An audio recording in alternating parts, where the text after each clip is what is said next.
क्या आप सही रास्ते पर हैं? बहुत समय पहले की बात है।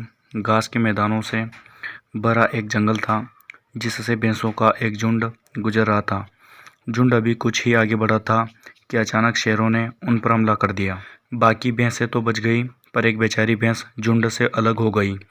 शेर उसका पीछा करने लगे और वो घबराहट के मारे इधर उधर भागने लगी, कभी दाएं, कभी बाएं, कभी ढलान पर तो कभी चढ़ाई पर।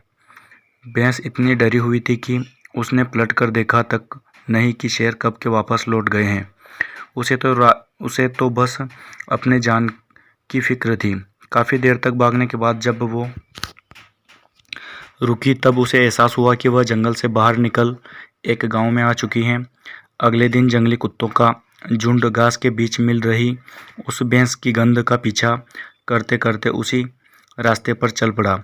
अगले दिन भेड़ें भी घास के बीच बने रास्ते को देखकर उसी पर चल पड़ी।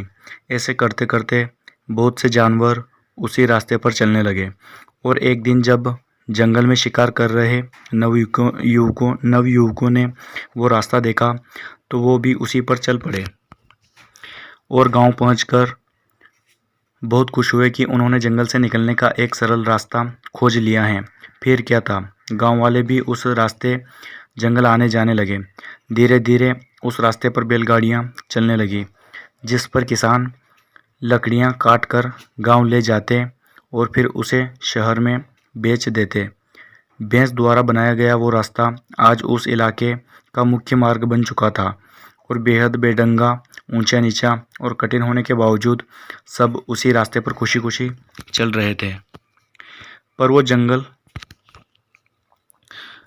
वो जंगल गांव वालों की खुशी देखकर मुस्कुरा रहा था, क्योंकि वो जानता था जंगल से गांव जाने का इससे कठिन और कोई रास्ता हो ही नहीं सकता था।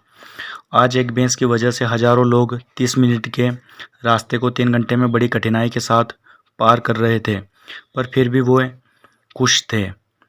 दोस्तों, आप किस रास्ते पर हैं?